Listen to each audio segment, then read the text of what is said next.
All right, ladies and gentlemen, welcome back to the Sitting In podcast. Today we are here with Laurel Rathbun. Laurel is previously a professional cyclist. She retired at 23 years old, took a little break from the bike. She does have a day job, which we will dive more into, but she has recently returned to cycling and is doing quite well in the U.S. paracycling scene, just starting to dabble into that. That's kind of my elevator pitch on it and my brief introduction. How'd I do? I think that's perfect. Yeah, I've been around the sport for a long time. I started racing my first bike race when I was like 7 years old. So it's been, when I retired at 23, I was like, I've been in this sport for, like 15 years, which is crazy because that's when a lot of people are like just getting into the sport. I've only been in it a few years and I feel like I've almost had a whole career at that point when I retired. But I grew up in Colorado Springs, and there was so much outdoor activity and sports and just the ability to get into racing so young. And my parents were super active. So I started in triathlons, and then I was in cycling, but I also played like soccer, and I did fencing, and I did lacrosse, and I did like a ton of sports. And I think I ended up just sticking with cycling because there was so much freedom and adventure that goes with that. Like, you don't have to be stuck on a court and you don't have to be stuck inside. Like, there's so much room to travel and explore, and that there was a lot of opportunity to like go races all over the US. And then eventually when you got to go to your first like junior worlds when I was 17, it's like, oh yeah, you get to like travel the world and race your bike. And then you get on the U23 team or the national team and you get to go race in Europe and like live at the Team USA house for a bit. And it's very fun. I mean, it's very hard, but it's a very like cool, unique experience that not many people get to do. So you remember your first junior world, right? Yeah. My junior world was actually at 4 years old when I started cycling. Yeah, my junior world experience was Let's all 3 years old. Yeah, it just keeps going. Junior world. 7 years old. That's extremely young. So were your parents just kind of like, hey, find a sport, pick a sport, do a sport? Or were they like, you know what you should do is 3 sports in one? All of them. Triathlon. You should do all of them. Actually, fun fact, I was the 7-year-old national triathlon champ. Kind of a flex, I don't know. My dad ran marathons, and then he put us in, I guess both my parents, they put us in run club. And I think their thought process was, put the kids in sports, they'll be tired, they can't get into trouble. And it like mostly worked. So we were in run club. And then I almost drowned in a pool. So the next day I was in swim lessons. And then my dad ended up like kind of blowing out his knees. So he had to stop running. So the doctor was like, oh, you can ride a bike. So he got a tandem bike that my brother would ride on the back. And then we hitched like a little trailer bike hitch to the back. And I sat on the back. So it was like a 3-person bike. My mom called it the Wobble Express, but we got to ride around. And it was really fun. And then at that point I was, swimming, biking, running. And they put us in triathlons. My brother was a few years older, so it kind of made sense. But I always had that mentality of like, my brother's doing it, I have to do it. Like whatever he does, I have to do. If he played soccer, I was like, I have to play soccer. Those are like, I didn't think he knew it, but he was such like a inspiration to me. I was just like, oh, if he can do it, I can do it. Did he ever end up racing bikes? He did, yeah. So he raced. He went to Europe when he was 18 for a couple months. Came back and said, I'm never riding my bike again. Good call. Yeah. Put him in the box. Yeah, which I was like, honestly, you can blame him. Yeah. He's like, this is not for me. And then enlisted in the Navy, and he's been in like since then and hasn't actually ever got back to like riding bikes or racing bikes. I think he wants to, but yeah, we did follow a different path once we got older. But for a while, I was just chasing him. Like whatever he was doing, I was gonna do it too, but better. I have a lot of respect for people who are able to quit. I tried like, fully quit so many times, and it's always like, I'm like, oh, I'm over it, I'm done. And then like 2 years later, I'm like pinning a number on. I'm like, how does this keep happening? Do you think it's the people that pull you back in, or it's?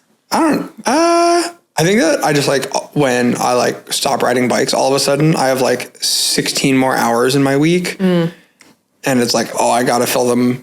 The devil makes work for idle hands to do, but yeah, I definitely was like, I'm the king of like getting burned out every 2 years and quitting kind of, and then finding out that I didn't actually quit.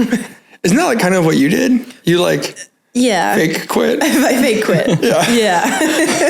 I got to a point, I officially retired when I was 23, but it stemmed from a big crash I had in 2016, which was racing the women's tour in the UK. And that had been, I feel like, kind of my year. I was like really doing it. All of like the training was coming together. And I got to race with Team USA and like do a couple blocks and like UCI like 1.1 races, do some stage races. Like it went well. I finished. I wasn't like winning the races, but I was like in the race and able to finish and like feel like I, wasn't like getting shelled or dropped you got to watch the sprint. I was like, I was there. Was I at the front of the race? No, but I was like in the race and it was fun. And so I was going to go race, the women's tour of Britain. And then on day 4, just wet, rainy descent, ended up hitting a guardrail. And so I ended up being like in a hospital for a week there, like broken collarbone, shoulder, like elbow, wrist, fingers, like really bad concussion. And then I didn't know it until like probably 6 weeks after I got back to the US that I had a lot of nerve damage, like C5, C6, because I still couldn't use my right arm.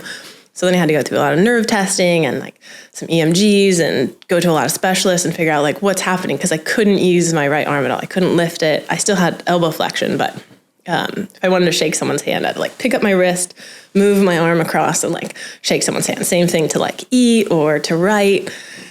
And I was in college at time, like going through interviews, like for accounting. And it was a really rough time in my life, because I feel like I was doing it. I was like, I'm doing it. I'm here. I'm like on this like world stage. And I feel like that all kind of got like taken away from me. Did you have, so I guess when the crash happened and you said you were going good, training was all coming together, everything was there.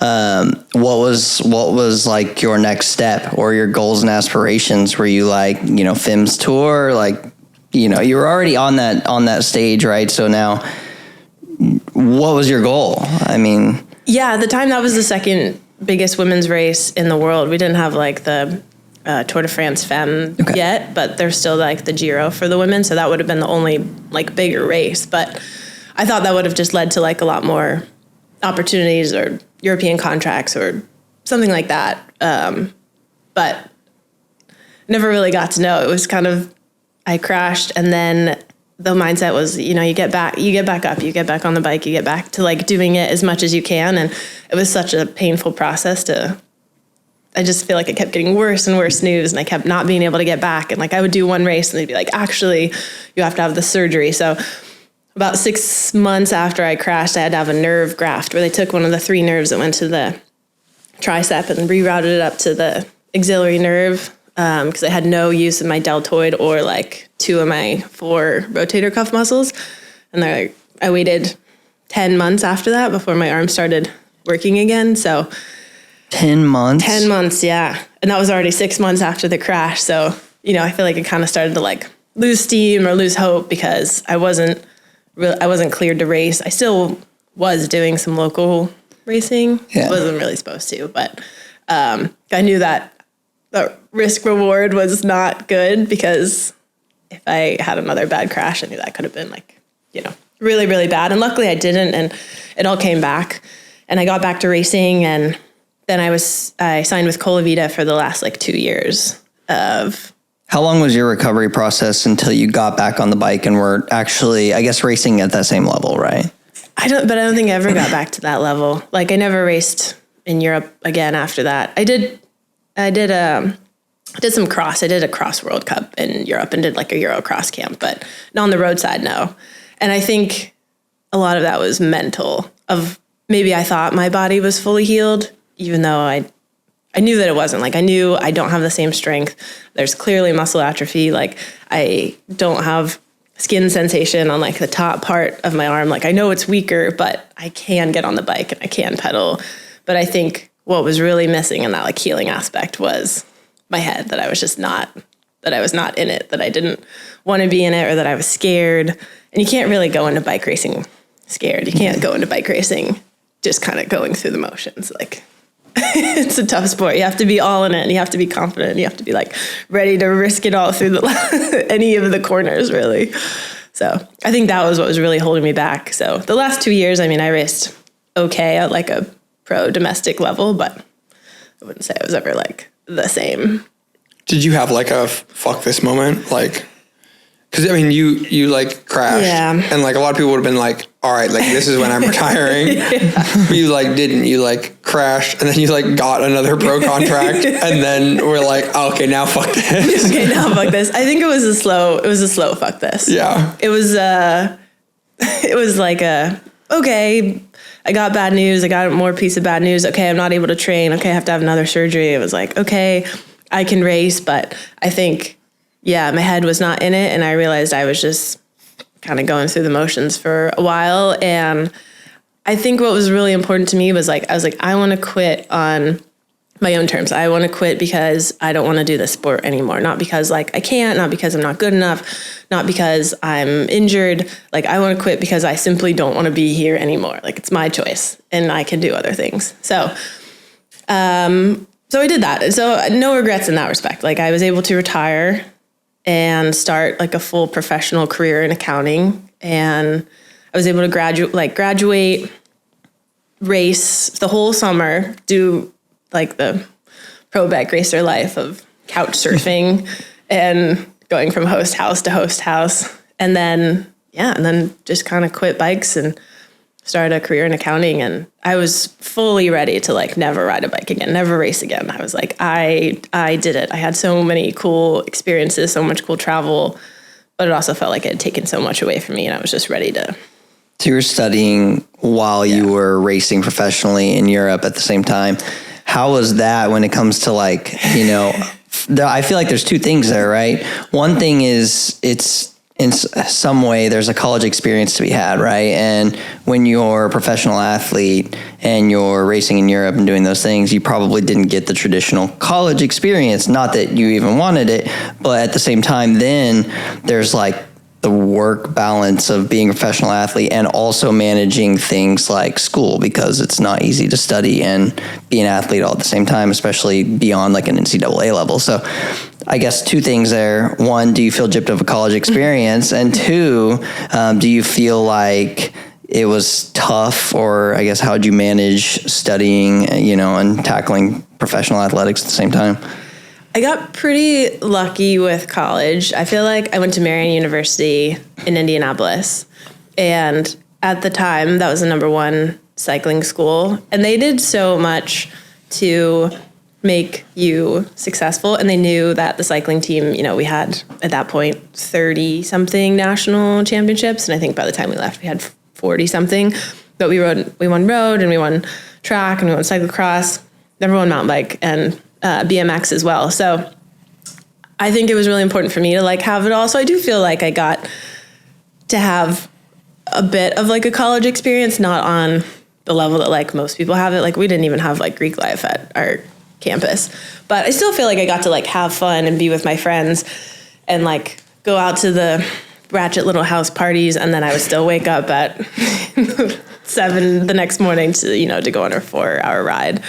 I was definitely committed. I was committed to like having the social life, having really good grades, and like being good and racing and fulfilling all those like requirements that I had as like a cycling team captain or cycling team leader as well. And maybe that attributed a little bit to like some burnout in the end, but I would say no regrets with how I lived or how I did it or how I managed it. And I think that's like a really good feeling. I think it's really like, as you've transitioned from doing like the pro bike racing thing where it's like now you have a 40-hour-a-week job, right? Yeah. Having a job is harder than being in college. I thought college was hard. How often do you meet people that are like, who don't know that you actually have a job? So much of the time, people are like, oh my gosh, I didn't know you had a job. And I think that's just my personality and what I put out to the world, and especially what I put out like on Instagram and on social media is like, look at me, I'm having fun and life is good. And it's like sharing the highlights and sharing the highlight reel. Like no one wants to see me like hanging or like playing around in Excel all day. So I think a lot of people don't know that because I don't really post that side and I don't really show that side, and I don't have to. That's like, that's the cool thing is like, I post what I want to post, and that's like me being happy and fun and traveling. And I've luckily gotten to work with like really great companies that allow that freedom, especially like a working remote and understanding even what I'm doing now. I can get into that more on like the US paracycling side. I have one of the most awesome setups with the company that I work at now that I'm super grateful for. But I don't know if it's a compliment or an insult when people are like, "Oh, I didn't know you had a real job." It's like, we just assume you fucked around. Yeah, they're just hanging at home all day. So I'll take it as a compliment. Like you're living life more than the average 40-hour week person could. So what exactly like is your job title? Because I feel like I don't know. And why accounting? Yeah, gosh. At the time when I was going through interviews in college for an accounting internship, I had just had the crash, and I think I told the story of like bike racing is really fun and it's exciting and it's dangerous. Clearly, clearly. Found out. Accounting, not exciting, fun, not dangerous. So I was like, it balances me out. I feel like I just kind of found my way into accounting. I was not one of those kids in high school that was like, I know what I want to do. Or like, I don't understand those kids. They're like, I'm going to go and I'm going to save the world or be an astronaut or something. They know exactly what they want to do. They're going to go to college. They're going to major in this. They're going to have this job. I had no idea. I went into college and I was like, it'll come to me. I won't find that the major. The major will find me. And I thought I wanted to do engineering. And then I realized I simply was like, not smart enough for that. And then I was in econ, and then I think the question that everyone asks is, what are you going to do with an econ major? Sorry to all the econ majors, but I was like, I don't know. What does one do with an econ major? So then my parents were really pushing me to get something a bit more specialized. So that's when I was like, okay, what's similar to econ? And I was thinking about finance. I was thinking about accounting, and ended up going to accounting and then double majoring accounting and finance, not really knowing like what that career path was or what it could be. But I can't imagine being really kind of doing anything else. Like it's been a really cool experience that I probably won't do accounting forever. I don't really find a lot of like joy in it in the day-to-day process, but I think it's set me up for like a really good life and to be able to do other things that I want to do. And I think that's what's cool about it. But I had I had the same experience in college where I went in as an engineer and I took my first physics class and I was like, this is not happening. I was like, I can't do this. Some people's brains work differently. Yeah. All engineers are idiots, actually. Yeah. What was your major? Engineering. Okay. Mechanical engineering. Okay, I was like, Yeah, I was so excited to go into college to like be an engineer, and then I didn't realize like the first. We lost the camera. Oh, sorry, McCoy. I didn't mean it. dang. He's mad. All right, where were we? He's like, We were talking about accounting and engineering. Engineering. we were talking about how both of us dropped out of being engineers. I should have gone into accounting. I was like, I'm gonna go do math. And so I ended up with a math major, which I was like, I always thought would be much more useful. But then you go in and people are like, so what do you like do? I'm like, that's a good question. Accounting is like, you get like an accounting major and then people are like, well, what do you do? And you're like, oh, I'm going to go be an accountant. It's right there in the name. People ask you to do your taxes, which is different than accounting. There's like tax accounting, but the majority of accounting is like not taxes. So the last few days of the last 10 years, however long I've been in accounting, I've been like tax questions every April. I was like, I don't know anything about taxes. I took one class, but that's not actually the accounting I do. And then there's also, when I say I do accounting, people are like, oh, you're good at math. Like, well, no, I'm good at Excel, and Excel does the math for you. And I do think there's a bit of like a stigma to accounting of like, that's a quiet person, or that's like a nerdy person, or that's like a socially awkward person, like the typical stereotypical accountant. And those are like not the people that I've met in accounting. Like, I've met, I guess it depends on where you go, but I started off at a Big Four firm at Ernst & Young, and I got to work with 50 people the same age, and everyone was so cool and like studied abroad, like had a cool upbringing, like loves to travel, is passionate about something, comes some kind of like sport or creative endeavor. So we lost it again. Sorry. It's just a matter of whatever. But we can like. Okay. I didn't know how this was going to throw, to be fair. Snack pause. Let's go. You got the throwing, but we didn't get just them pelting you in the Yeah. Okay, then we're going to have to turn that one on, and then I'm just going to have to drop it, and then we have to cut. And Cut it's them gonna together. look like Yeah. I just nailed it. Yeah. It's like when people like do the, Yeah. and then they just get the really close up shot. Yes. Welcome back to the Sitting In podcast.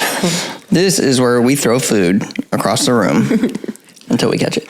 We just took a brief snack break there. Yeah. I think all things Still cleaning in my life teeth. should have snack breaks. Yeah. That's actually a good point. Yeah. More snack breaks. More snack breaks. That's the platform I'm running on. What are you running for? Maybe mayor of San Diego. Cool. One day. You got my vote. That'd be rad. Yeah, I would go for it. Done. More snacks. Yeah. That's Yeah. it. Brings healthy snacks. If you feel like accountants have a bad rap, have you ever considered being an accountant? An accountant influencer? An accounting influencer. I don't know, because I think that, the accountants that I went to school with were not people that were getting invited to things. Yeah, are we back? Is this officially part of it? We're back. Oh, okay, all right, we're back. You should be an accountant influencer. Like, do the little TikTok dances I with think there's the room spreadsheets. for that. Companies, I should 100% hire fake people to like pretend that they work and then travel and then like be like recruiters, but like just fake employees. I think that is such a good idea. 100%. Yeah, I would pretend to be like, oh yeah, I would learn some stuff, learn some accounting. I would do it for any career, engineering, and be like, oh my gosh, that's so fun. We get to work in these teams. It's so cool. And I get to do all this travel and race bikes and stuff. I mean, maybe that's illegal, but I just think companies should do that. It sounds like fraud, but Yeah. What is accounting if not a little bit of fraud, Yeah, we got her. Yeah, you Yep. Bring in the IRS. Yeah. The men in suits are here. But yeah, honestly, like you should do like get ready with me for my day job of committing tax fraud. She's got the mob boss uniform down, apparently. I do. Yeah. Be ready. Yeah. Is the mob? Tell us Mob about wife. mob wife. Mob wife. I feel like I don't follow a lot of like trends on the internet. I think a lot of them are dumb. I saw mob wife was a trend and I was like, I have to do it immediate. Wait, this is a real trend. This is a real trend. Where'd it come from? TikTok? Somewhere? Yeah. Somebody somewhere was like, I'm going to do that. And I think that's awesome. What does it mean? What is mob wife? Yeah, what is being a mob? Well, for a while there was like a clean girl aesthetic. Okay. And that was your neutral tone. So it was like tans and browns, and you were usually wearing like all of the same color, all of the same palette, like very like neutral. Anthropology. Yes, 100%. The gate just came out of anthropology. And then someone somewhere decided enough with the clean girl aesthetic. We're doing mob wife. So it's your like big and bold prints and then the fur coats, the big jewelry. And I love it. I think it's so fun. And I think that's more, I would say, accustomed to how I dress anyways. It wasn't always like that. But I think through meeting my partner, Adam, for better or worse, he's made me like way too confident in myself.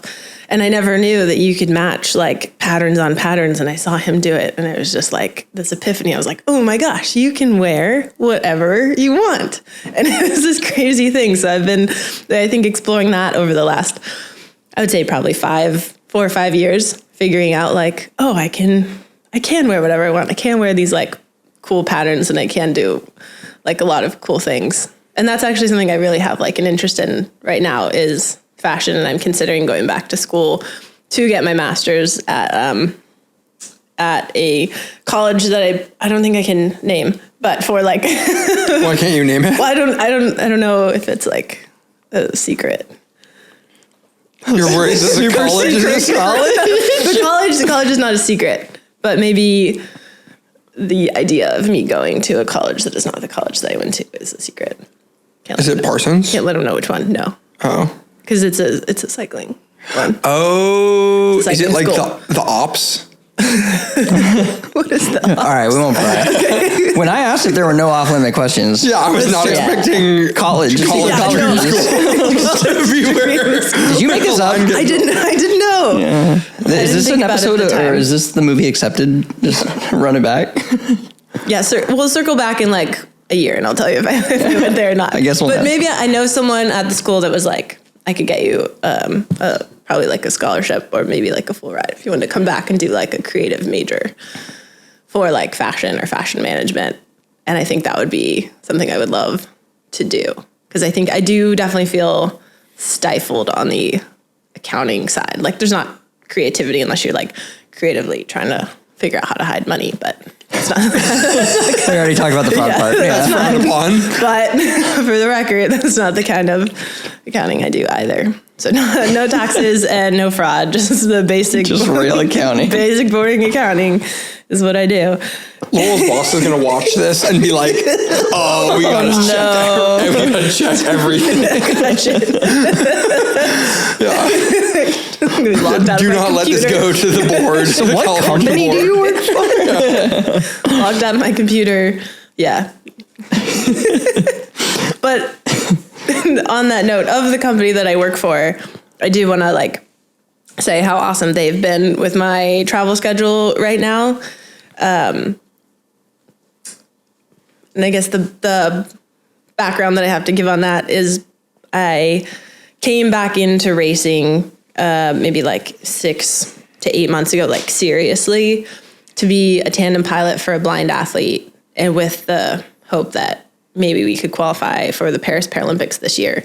And so when I got the whole travel schedule and race schedule for the year, it was like, okay, here's a qualifying race, here's a World Cup, here's a training camp, here's another World Cup, here's the Paralympics, and like all spread out throughout the year. So I took it to my boss and I said, he's the managing director in San Diego, and I was like, all of this could happen or none of this can happen. And do I need to find another job, or can we like somehow make this work? Because obviously this is more PTO than I have.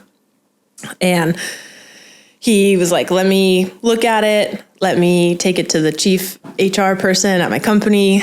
And so I made a little schedule, estimated like, okay, if I can work 2 days this week and I can work maybe a couple hours on this trip and this week has to be off. It ended up being like 400 hours off. So like 10 weeks Yeah. for the year. That's a little more PTO than the, 3 to 4 weeks that I have.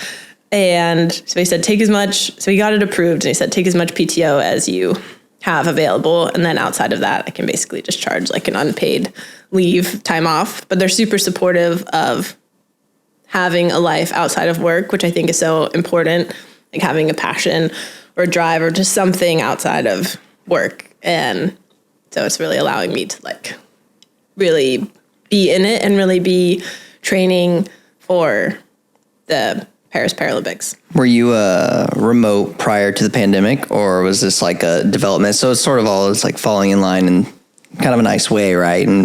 But previously you were in office. Do you think that shift in mentality that came from the pandemic and remote work probably helped, align you with being able to do this? Oh, for sure. The pandemic was probably the best thing that ever happened to accounting, because before I was in the office every single day. You were in the office or you were at the client site. for the full day, even if you weren't working. Like you went in. That was the thing.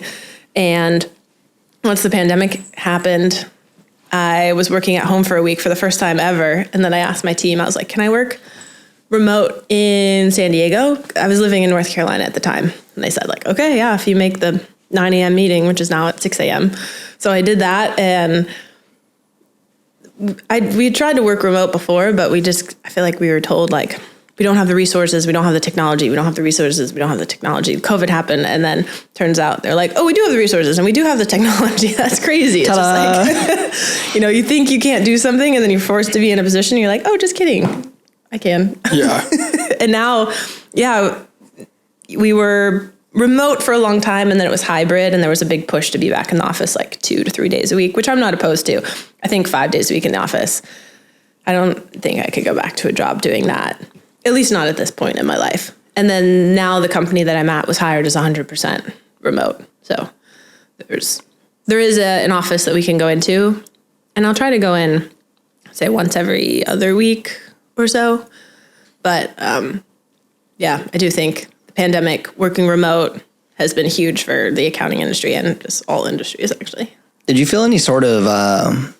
So I guess like returning to writing, right? And we're kind of alluding towards that a little bit or leaning that direction now. We talked about your travel schedule, but did you feel any sort of like, I guess when you retired at 23, a lot of people are probably looking at you like that's very young to retire from bike racing. You had a lot of potential, and you came back and did have another pro contract. So it's like you are still a capable cyclist and, athlete. So did you feel any kind of pressure from external sources or even yourself to keep going when maybe you did have that fuck it, like I want to quit moment? I think I just had to be honest about what I wanted. Like, was I in cycling for myself, or was I doing it for someone else? I think there was definitely a feeling of like letting a team down, or letting people down or teammates down. But I don't think that me just kind of going through the motions was really was letting them down, like in a different way of like, I wasn't showing up all out to the races, like in my best self or best form.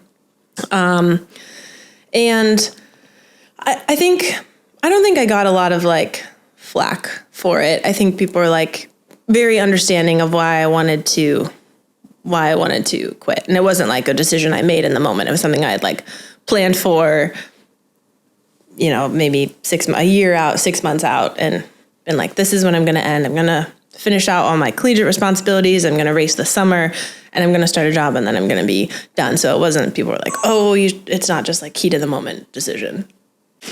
This podcast is brought to you by Chippies. Mm-hmm. Hey, no free promo. Yeah. Oh, yeah. Sponsor us. Not a paid ad.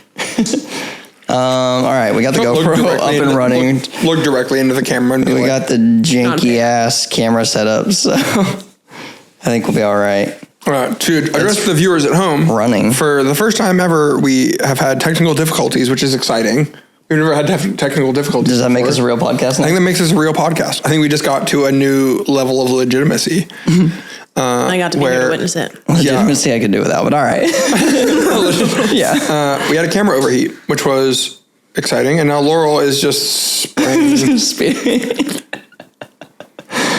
Yeah, just put that anywhere. Not on the pillow, just rub it into my skin. It moisturizes too. Wow. You have to keep the label in though. We're not. Yeah, sorry. No labels out. I will show you the amount of calories though. Because we're body posse. Yeah. All right. And we're back again. So we are back again. Guess who's back? Back again. Where are we at? Where were we? We're talking about your flex. So, but it was before that. Yeah, we had gone. Pressure from external sources. Yeah. And I said something wise. So you didn't really get it. Not really. You got back into sport though because you. This is a spoiler. This is an outside knowledge spoiler. Is you started working with this company, right? Yes, I think that was it was a start to like bikes again, because when I did. What is this company? This is the travel company that I work for, and the name is Qunafa. Cool. So towards the last like month or so of my racing, someone that knew somebody that knew me was like, hey, this guy is starting this company, this travel company. He's looking for some people that to like help with sales, go on the trip, sort of be like a little influencer. Would you want to do it? And I was like, sure. Yeah. Like what do I have to do? And they're like, well, they can like send you some free like t-shirts and stuff to wear, or you can go on a trip for free. And I was like, I think I'll take the free trip to Sicily. Did the t-shirt say Sicily on it? Because tough one. And we went on the first trip in 2019 to Sicily. I think there was like 5 people on the trip at the time. And it was so fun because that was a couple weeks after my very last race of the year, which was Westchester, Pennsylvania. And I think that was in like August. And maybe, the last USA Crits race. So that was August 2019. And then a couple weeks later, I went to Sicily. So we were able to like do long rides. I still had a lot of fitness from racing and training. So like the rides were no problem. And then we got to eat at all these like really cool places and go to the wineries. And there was just something about, riding through some like countrysides in Italy on your bike. And you're like, you know what? Bikes aren't so bad, that and I think there's a really good like reflection time that people have when riding bikes, especially when on like a solo ride or like a cool climb or adventure or something. You're like, this is a part of the world or a city or a country that only a few people get to see. And like, I get to experience this, and I did the work to get me up this hill, to get me here. And that's such like a cool, rewarding, gratifying experience. And that really was, I think, the start of me appreciating cycling again, because I had been like in a bad spot about it for a while. And so that's when I was like, yeah, there's other things to enjoy in cycling outside of racing. And I think because I had started the sport and I started racing, it's only ever been racing. I've never like just been riding a bike. So that was a kind of a new experience that I got to have after retiring. And I'd say that got me back into riding maybe like once a week or something. That wasn't like, okay, I miss bike racing, I'm going to get back into training, I'm going to be on the bike every day. But it was like, oh yeah, okay, I'm in a happy, healthy place with it. There's cool experiences in the future. I'll still continue to ride maybe once a week as like a social aspect. And what were you doing the other days? The other days I was working in the office. Okay. Yeah. So it wasn't really, I would like really commute into work one day, or I would ride on the weekend or something one day with people. But that's when it was like fully in the office from 8 to 5, or during our busy seasons, we'd go in at 8 and we'd leave at 10 p.m. And I still had like a 45-minute commute each way. So there wasn't like really a lot of time to do things. But I was like running, or I would like go to the gym in our workplace or something. And then I ended up moving out to San Diego really as the pandemic started. I was going to come out here for a couple weeks, and then I stayed for 9 months. And then I was like, well, I guess I live here now. And I transferred offices to the San Diego office. And then it wasn't really until I was in San Diego that I was really back into riding bikes, because everyone rode bikes here because the weather's great. There's such a big community. And then I realized, okay, if I want to hang out with my friends, I got to ride bikes. And if I want to be able to like keep up with my friends when I ride bikes, I have to train. So I was like, okay, I'm like back into really riding and enjoying. I wasn't going to any racing at all. I was just purely like riding to enjoy it. And then also doing the Qunafa trips throughout the year as well for Sicily. We've done Sicily and Bali and soon Mallorca. And then my partner Adam was racing, so I would like go to some of the races to support him. And I kind of saw some friends that were like, come ride, come do one race. And I was like, no, I won't do it. And I saw him at some more races, and they're like, come race. And I was like, no, I won't do it. No. And then they're like, okay, well, what about the race in San Diego, Barrio Logan? I was like, okay, I'll guest ride for this one race, because it was like on my birthday. And you got. God. And I told him before the race, I was like, I haven't raced in a while. You know, I've been riding, but I don't know how my race fitness is. So I'm just going to sit in and like see how it happens. They're like, okay, sick, no problem. First lap, I was off the front. We like lapped the field and I like won the race. And I was like, I'm back, baby. We are so back. So back. It was Casual. Yeah. No energy, leisurely Mario Logan experience. Yeah, I heard there was a lifetime call up, so I was like, I gotta win this race. And then I was just doing local racing. I was really enjoying it. It was super fun to like race bikes with your friends and like do the CBRs. But it was also, I think, very frustrating being like, I know how it feels to be fast. And like, this local crit feels way harder than it should be. But I had the flexibility to like, if I was sick, I wouldn't ride and I wouldn't train. And if it was raining outside, I wouldn't ride and I wouldn't train. And I wouldn't like feel bad about it. Like, oh, I'm losing fitness. Like I was in a really happy, healthy place of like, I ride when I want to with my friends. I have really good fitness and I get to do these little races and it's good. And the first big race I did was the Littleton race last year in August. And I did okay. Maybe I finished like top 20 or something, but I was able to like hang in. And then that really, I think, kickstarted like, oh, I want to be back racing. I love that like race day excitement and the butterflies and like the nerves and the pressure. Like I love that.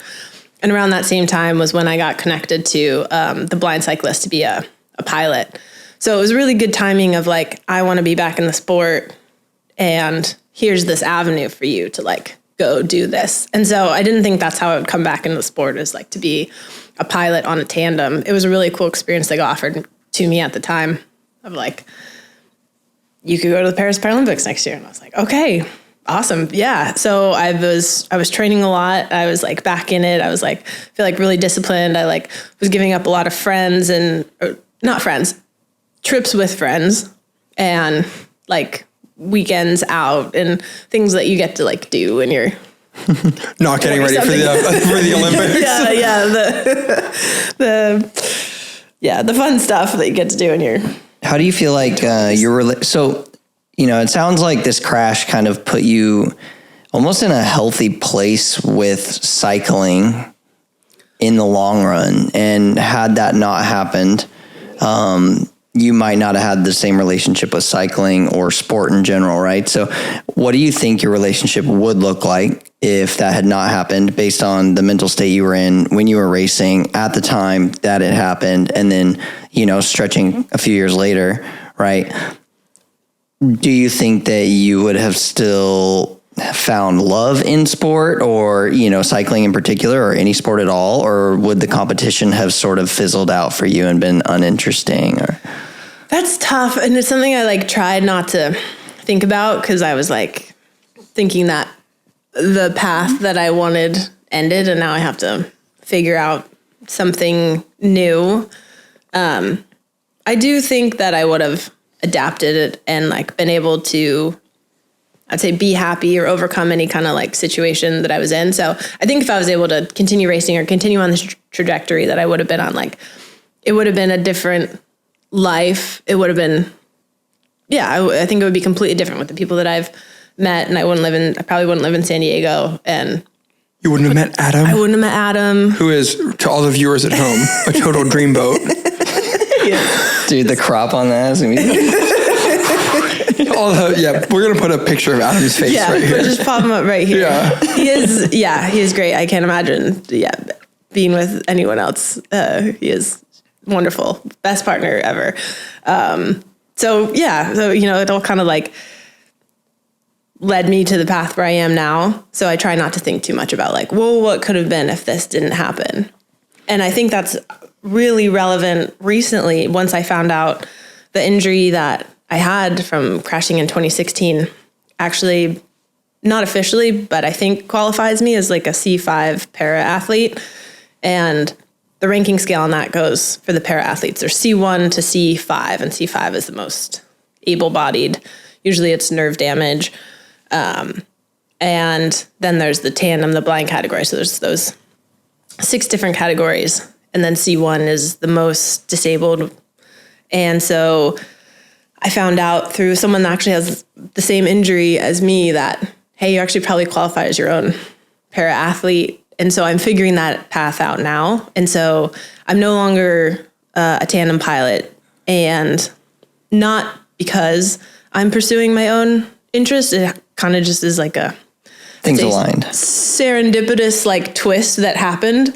I stopped being a tandem pilot and I figured out I can race solo. So I'm seeing where that leads me. So now I have an opportunity maybe again to go to Paris, but as a solo para athlete. And I won't know officially until I think May 1st. There's like I have to go to Belgium for a World Cup, and there's a whole classification panel and process that I'll go through, and they'll determine like, yes, this injury is debilitating enough for you riding a bike that you qualify to be in this category, or no, sorry, we don't think that it is. You've managed to like adapt or overcome, or it's just not like severe enough. How do they determine that? It's I've talked to some people. Black box. The criteria is secret, and it's like a point system that's kept to this classification panel. Okay. So I submitted all my medical documents from 8 years ago. Like, here's all the doctor's visits. Here's all my EMG results. Here's all the nerve testing that I did. And here's all the imaging. And they look at that and determine like, okay, we'll give you a provisional classification looking at your medical documentation. So I'm like provisionally a C5. Okay. But now they're going to do in-person testing of like, if I hold both my hands out in front of me and you like push down, like this one's weaker. And we're like really, when you isolate the deltoid, like this one's weaker, internal rotation is weaker. And like, I think they'll do some kind of physical testing, and then also some interview questions of, okay, well, how does this affect you riding and racing? Like, okay, well, I'm definitely less stable grabbing the handlebars because this is weaker, and I kind of have to turn my arm to like, engage more rotator cuff muscles and stabilizing muscles. And when I'm like in a TT position, I can't support myself as well. And they'll decide like, this is enough or it's not enough, but that part is out of my control at this point. So I'm this opportunity got handed to me of like, do you want to race individually as a C5? And I was like, yes. And maybe go to Paris. Yes, I'm going to take that opportunity. But if it doesn't work out, it's okay. I feel like I'm in a super happy, healthy relationship with bikes. And if this isn't my path back into bike racing, then I'll do something else. Who talked you into it? It was actually my friend. The first person who noticed was my friend, like his name is Brian Larson, because he has the same injury. And he noticed this, I have a massive scar on the back, my whole tricep. He's like, I have the same scar. So we talked about it, and he's like, oh, you probably qualify. And talking to some coaches, they're like, we think you should race individually. And it just kind of seemed like everything all worked out at one time of, I have the opportunity. I'm no longer a tandem pilot, and let's give it a go. Let's see if it works out. I'm a yes woman, like saying yes to things in life. I think that is like the best advice. When anyone asks for like advice, not that people are like constantly asking me for advice, but they're like, if you're like, what's one piece of advice you'd give to younger cyclists or people starting out in accounting or something? It's just like, say yes to the opportunities that people give you. I was going to ask about a different figure it out later. piece of advice, Okay. actually. Yeah, no, It doesn't have to do with taxes. How do I commit tax fraud? The answer is yes. No, my question was actually going to be on the lines of advice. And I was thinking, I was just from somebody. So what is your advice to somebody who is forced to quit a sport and redefine their relationship with it to even want to come back, right? Because it's something that could have really stuck, and you could have been like, absolutely not, never again. And obviously you found this, this travel outlet that sort of like rebonded you to the sport in that way. But, being a yes woman's probably part of that. But what would you say, what advice would you give to somebody else that might be like forced out of a sport or really struggling to get back into it or redefine their relationship with it? I think ultimately that decision of what does someone want to do has to come down to them. But I think the mindset that I've learned and that has been like reiterated to me recently is you have to decide whether you're running away from something or whether you're like running towards something. Like, are you leaving the sport behind because like it's just not fulfilling you, or you have like negative, I say like emotions associated with it. And that's why you're going the direction that you are? Or are you going towards like something that is exciting and like what you think will bring you joy? Because I think those are two different like motivating factors, sort of like a carrot and the stick. So if someone's like forced out of the sport, or they're ending the sport, is like, okay, well, are they ending it because like they're chasing something else, or are they ending it because it's bad? And I think ultimately the thing that's going to be more motivating in the end is going to be like working towards something positive, something that you want, something that's going to bring you joy, or that like, is bring you joy, not just it's the opposite of bad. So that's why I'm like going this way. But I mean, I can't answer that for that person, but I do think it's good to like maintain that mindset of like, what is motivating me? I coach a bunch of people. That is like part of my day job. And I always like remind athletes that I coach that like, hey, this isn't your livelihood. If it's at the end of the day, if you're not having fun, it's not worth it. And obviously that was a little different because for a while it was your livelihood, but I feel like that is true where it's like, I don't know, cycling for me has always been something that's been enriching to my life. There's like a clear value add. And I think that one of the things, because I also took a long hiatus from racing, was that as long as it's like, if it's not fun, it's not worth it. I think that like cycling is too hard of a sport and is too much of a sacrifice for it to not be fun, or like not be enjoyable. And so I made a joke earlier about like, I'm like, wow, like, congratulations, you quit. Like, I'm so proud of you. But I think that this is probably going to get clipped. I think more people should quit cycling. They should. That's the platform Max is running on. And I stand by that. Yeah, this is going to end up as an Instagram reel. More snacks, quit cycling. Yeah. This is the only piece of advice we have. But I agree. Yeah. I think that like you probably wouldn't be where you are today if you didn't quit. Definitely. Right. And like, I know that I wouldn't still be in the sport if I didn't quit. And so I think that there's like a lot of people who they like either get good too fast, or they like climb ranks too fast, or they, like it somehow ends up unhealthy where then they like quit and they are allowed to take a step back. And then they always like, so often they return to the sport so much happier. I think cycling can be so like, you get so engulfed in it, like this is it, and it becomes your life, and there's so many things, and it's kind of like you get this tunnel vision with cycling, and then when you quit or when you're out of it, then you're able to see, oh, there's so much more to life. I don't have to train every day, and then you get to have those experiences, either whether that's like going out with your friends, or getting to travel more, getting to spend more time with your family, or just like enjoying doing nothing. But I think it's so hard to see it when you're in it, and when that's all you're doing, and that's when you're focused on. So yeah, when you're quitting or even just taking a step back, you're able to see so much more. Yeah, I think that it's cool because like, I think you have a really unique perspective on this because you've engaged in the sport like as a child athlete, and then as like an amateur athlete, and then as a professional athlete, and then as, a person who like was a retiree, right? And then as like an influencer, as someone who uses the bike to travel, and then as someone who's like a social rider, and then now you have like become back to being like a local racer, and then now you're like competing again at the highest level. Like you're headed to Belgium to go race a World Cup, which you haven't done in like, when was the last time you raced a World Cup, right? Yeah, that's 8 years ago. That's like all of it though, right? Yeah. You used to commute. You were a commuter. Yeah, I did commute at some point. That was funny. So that's like a pretty unique experience. And I think that like, if you hadn't quit, you may not have like been able to sample all of it in a way that made you like reassess and refine the way that it is fulfilling. Yeah. I do want to give I'd say a shout out to my parents, because I think there's so much burnout in cycling as a junior, or in all sports really. Like when you have intense parents that are like making you train and making you go to practice, and you're like, oh, why didn't you win the race? Like I had really great parents that were so supportive of like, I wanted to race like 3 races in a day. Like I'd race like the like 14 and under race. And then I would race up in like the 15 and over like junior race. And then I would race the Cat 4 women or something.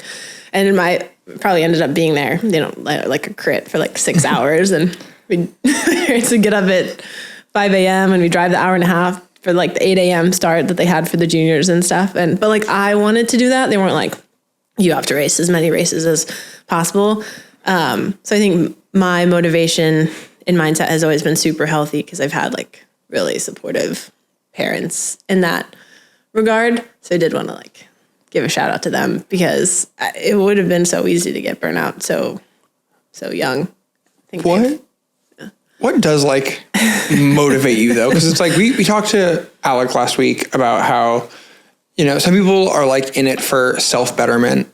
Some people are in it to like win. Some people are in it for the social thing. I always joke that I race my bike not so that I can win, but so that I can make other people lose. But bring pain to my enemies. But like what? Obviously, like there's a lot of drive, right? And so where can you like put a finger on like, hey, this is where it comes from? Exactly, 100%. I'm such like a visualization person, and I love winning, and I think I've always been super competitive, which is why I like had to do everything that my brother did. And I was visiting my dad recently, and one of my friends was asking him like, "Oh, what was Laurel like as a kid?" And I think the first thing he said was like, so competitive, you know, she is now as she was as a kid. And I think that was true for me and my brother. He was like, they would have races, who can get out of the car the fastest, who can like run up in stairs and get dressed the fastest, like who can get in this the fastest, who can do this the fastest. So I think that's just been such a part of my life is like, I need to do this the best and I need to do it the fastest. And I love winning. And I was talking to someone else pretty recently about like doing intervals because I really don't do intervals. I hate them. I don't know anyone that likes them, but I try to substitute like group rides in for intervals. But when I do actually do the intervals, all I'm picturing is like me winning a race, like riding away. So winning in the most like epic fashion. Like that's what's going through my head. The big post up. Hell yeah. I'm like thinking about like, what is my imaginary post up that I'm doing in my 8-minute intervals? I'm riding away from the field at some race. And I guess not everyone does that. Yeah, I have respect for that though, because like I'm always one of those people where I'm like, I am out here to like do one thing and one thing only. Yeah. And it's like I always talk to people who are like, you know, I race because it's fun. I race for you know, to challenge. I'm like, nah, that's winning is fun. Yeah, put me on the tall box, you know. And I think that like that's something that I've like floundered with a lot because. A lot, like most of bike racing, you spend your time losing. Yeah, there's more bad days than good days. Yeah. Unless your last name is Williams in this country, you do, or Schneider, I guess. Yeah. Then you win a lot of races. Then you win a lot of races. Then there's a lot of good days, unfortunately. But do you, like now that you've come back, are you like, how does it all fit together? Like, obviously you're returning to like a world stage. I love it. You love it? I love it. One of the things I said in my little retirement interview was that like there's more bad days than good days in cycling, and for me, like the good ones just didn't outweigh the bad ones anymore. And so that's something I constantly think about is like, do the good days outweigh the bad days? I understand not every day is going to be like fun, and I understand the intervals aren't fun, and sometimes I'm going to get dropped on rides. I'm not going to feel good, and I'm going to be sore, and I'm going to have to give up going out with the friends so I can do the rides and things like that. I understand that, but that feeling of just like having a good group ride, the post up that is hopefully going to come that you like visualize and you work towards, it makes all of that worth it, I think. And so I wouldn't say I like check in and like really reassess my mindset with cycling every day, but I do it a lot. Like, where am I at? Am I in a healthy place? Are there things that need to change? Like, what am I working towards? What are my goals? And I know that my goal right now would be to go to Paris. But I understand that there's like things that are out of my control. Is that I cannot get classified as a C5, and I can't really do anything about that. So I'm going to like put in the work to be the best that I can at the time. And then if I get classified, then I'm going to keep working, hopefully win or podium at these World Cups and try to solidify a spot for Paris. And then if not, then I'm thinking I'm going to have like a real big check in again and be like, okay, something I thought was going to happen, something I thought all these pieces were coming together of like, I raced and I had this crash and I quit cycling and I moved to North Carolina and then I moved to San Diego and all these things of like getting back in, like falling into place for me to become this like C5, maybe Paralympic athlete, maybe aren't actually going to fall into place. And I have to accept that. And then I'm going to have to figure out, okay, well, what's next? I won't be like, I hate cycling and I'm going to quit and I will like stop riding it. It's just like, okay, what else am I going to do? But I don't want to think about that until I know if I can race fair or not. Do you think that comes from being an athlete in general? It's like, kind of the once an athlete, always an athlete. You will find something to do. Yeah. And maybe in other areas of life as well, right? So how does like, I guess that drive, that kind of competitive nature, the competitive nature and everything else, like translate to other areas of life? Do you think that carries through as an athlete, or do you think that it's kind of isolated? You have that outlet in cycling specifically, so maybe everything else is a little more mellow? Or when I was going through accounting interviews in college, I remember one recruiter that was like, I only hire athletes. I only hire athletes. Like, I only hire athletes. Because he was just so set. He's like, athletes know how to like work hard and they're driven and they're reliable and they show up. And for the most part, yeah, I do think that's true. It is like what it takes to be an athlete. So they're like looking for a job of someone who like knows how to show up every day and put in the work little by little, knowing that there's like a greater reward. You're like, yeah, that makes sense. And I do think that's like applicable to life. I think a lot of athletes are, I would say, kind of driven and dialed, but it's not 100%. Anyone who's an athlete is going to be a great worker. Anyone who's an athlete. Sometimes, you only know how to like do the sport and you can't do anything outside of the sport, which I feel like you do almost see a lot in cycling of like athletes are like, I don't know how to do anything else. So they stick with cycling and stay around in cycling in some form. And I don't know whether that's like they can't do anything else or they don't want to do anything else. But I think in general, yes, sports have given me like a good drive and motivation, and I would say work ethic is the big thing. And I think I can apply that to anything that I do. Yeah, accounting or whatever I decide to do next. Are you worried about sacrificing some of that time with your friends and things that that you found joy in outside of racing, moving back towards this potential bid for, Paris? It's like, obviously you were talking about sacrificing some of these nights out and just whatever it is that you might want to do. Maybe it's a late night dinner on a Friday and you got to train on Saturday, right? Are you concerned about that at all? Or is that something that you've kind of made peace with? Like, where's your head at with that?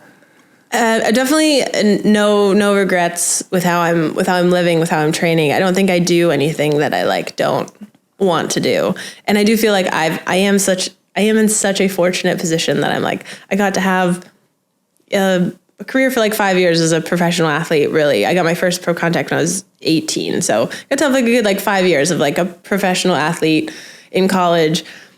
But then 23 to 26, 27, also got to be like a 20-something-year-old kid, and I got to go on trips with my friends and not worry about training. And like a lot of, I'd say that's like a big make or break time for a lot of athletes of like, they're just coming into the sport or they're finding it, they're just getting good. So I feel like I've been in a really fortunate position to be like, I've had a professional career. I've like got to be a normal 20-something-year-old kid. And now I have the opportunity to like come back into the sport. And that was a really like cool thing. My friend Brian called this like Laurel 2.0. And I was like, yeah, it is kind of like Laurel 2.0. It's how I feel. I feel like I'm in such like a good mental state and happy and healthy. Because as you're like growing up, you're trying to figure out like, what am I going to do in life? What am I going to do for a career? maybe there's a lot of like relationship drama in there somewhere, but now I'm like, I have a career. I can do what I want. You know, I can do a lot of things. I can't do whatever I want. I can do a lot of things. You know, I have like a happy, loving, supportive partner. Like I don't have to worry about those things. So now it's like, okay, well, what do I want to do on the athletic side?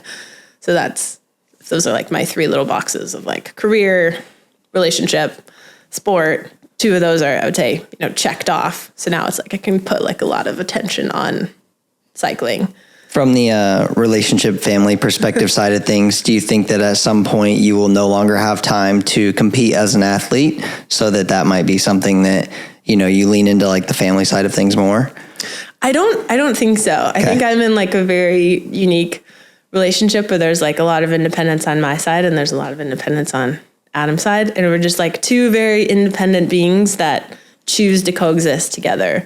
And I say this in like I don't need you, you don't need me kind of way. It's not like I'm not incomplete without you. I'm a whole person without you. I think you make me better and I like being with you, but I don't like need you. It's not like that. So I feel like I kind of have my own, and he obviously feels the same way, but I'm like, I feel like I get to do cycling and put in like the time and effort that I want to. And I know that he's very supportive and isn't like expecting more from me. And that's like a really cool, unique place to be in. I don't feel like, oh, I'm letting him down by going on this trip. And I told him like, I'm going to end up going to Europe for a month. And he's like, you know, that's awesome. I'm so proud of you.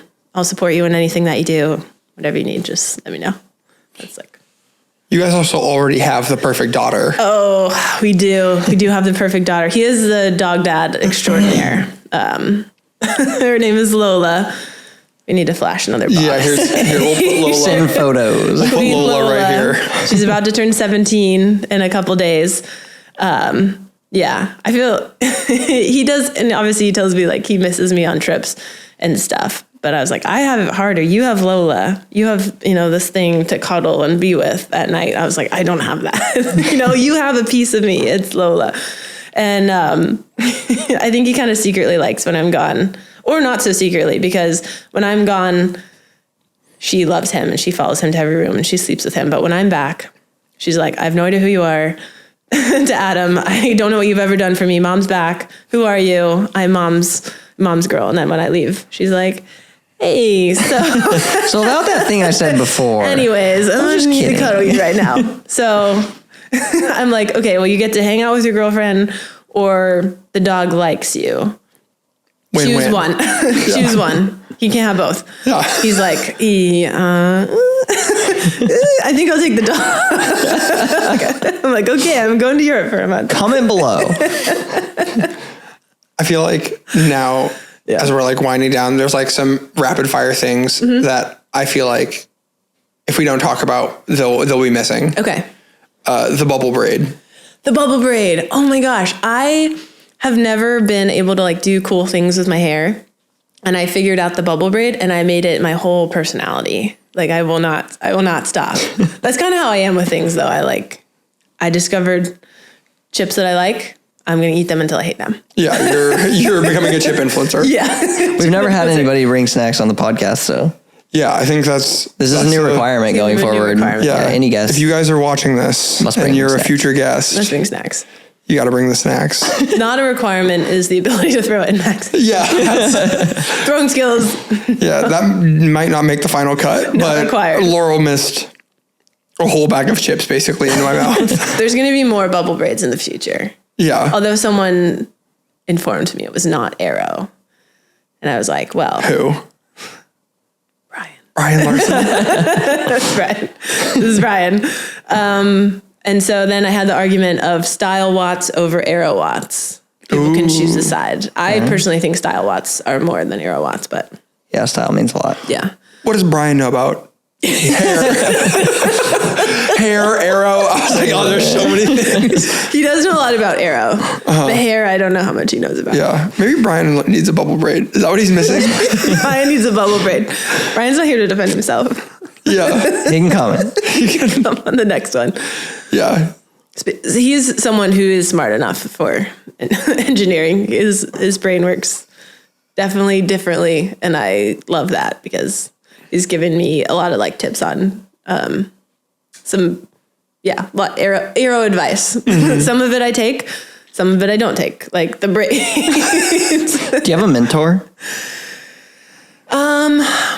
I have a coach who's not really a coach, but I would say he is kind of like my life guru mentor because he was a tandem pilot. We've been friends for a long time.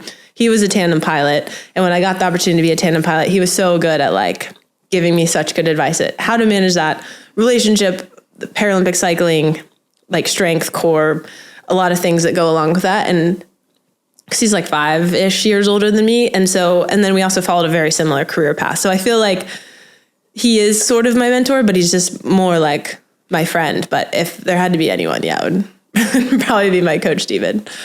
Cool. Do you want to give him like a plug? Yeah. No. Steven, no. No free promo. No free press. We usually do round down episodes though with, is there something that you do want to plug? Yeah. Like do you want to give out some free pump promo? Do you want to thank anyone? Oh, man, there's so many people to thank. First I guess I have to start with my parents. They've been awesome. They're so supportive. Definitely couldn't have done any of this without them. And I know that they're like in different parts of their life right now, but still very supportive of me. And I think just seeing how a lot of my friends are with their parents is tough. And it just makes me feel really grateful that I have such like a good support system and I could go to them for anything that I need at any given time. And have to thank my partner, Adam, for everything, for just like being able to live the best life possible in San Diego and being the best dog dad. And then really just a shout out to, I'd say, my best friends that I met in San Diego. I think I had friends in college and people that I raced with, but it wasn't until I got to San Diego that I was like, oh, these are the people. These are like the smart, hardworking, fun, dependable people that you're going to be friends with for the rest of your life. So the amount of like supportive women that I've met in San Diego and made my best friends is just like, it just fills me up with like so much joy. I'm so grateful to like my best friends, Fran, Michaela, Jen, like love them so much. And then I've also like just met so many people, amazing people in the San Diego cycling community. And I want to give a shout out to them because I feel like this feels like my community and my home. And the way I feel like people have rallied to like support me recently has just been so cool because this isn't where I grew up. And I'm definitely like a transplant and people don't owe me anything. And the way I feel like San Diego cycling community has supported me has just been like so cool. And I think it's like validating that, because I think I put a lot of like love and kindness out into the world, and to receive some of that back is like, okay, I'm doing the right thing. I'm on the right path, and that feels really good. So yeah. Dig it. Anything else? I would also like to one more thing. Time out. Anyway, go back. Also, I do want to thank who's become like my best friend, PC. She started like the Mommies team that I race with locally. She was the one who got me back into racing and has probably now got me back into where I am. But she does so much. So yeah, PC and Shelby Reynolds, they started the Mommies team and kind of brought me on, and we've expanded on that. And the whole goal was just like to have fun at races and to look cool doing it. Those are like, we're not like, not to win the race. Or the team goal was like, have fun, look cool. Bubble braids. Style watts. Yeah, style watts. No, definitely no aero watts. They've done so much for like, for me, and I think for a lot of like women in SoCal, and it's so cool to see that. And so, yeah, I guess they're really the reason I got back into racing. So I definitely have to give a big shout out to them. Cool. Well, thank you for sitting in with us today. Easy. Thanks for chatting. Easy day. Yeah. All in a day's work. I'm going to go practice my your Cheeto Pong. Yeah, Cheeto Pong. Well, best of luck with Thank the you. Paralympics. Hopefully that pans out and do is that. kick ass. Yeah. Yeah. We'll do a follow-up episode. Yeah, we'll do a follow-up. Maybe. That'd be great. Yeah. We'd love to do a follow-up. Thank you guys for listening for so long. This has been an awesome episode. I'm really glad. Feel free to like, comment, and subscribe. We'll put some of Laurel's socials Somewhere somewhere. in the description. Maybe here, you give a point. Right there. There's a lot of editing, guys. Settle down. I'm just going to keep pointing. Thank you so much for joining us this week. We'll see you next week. Later. Later.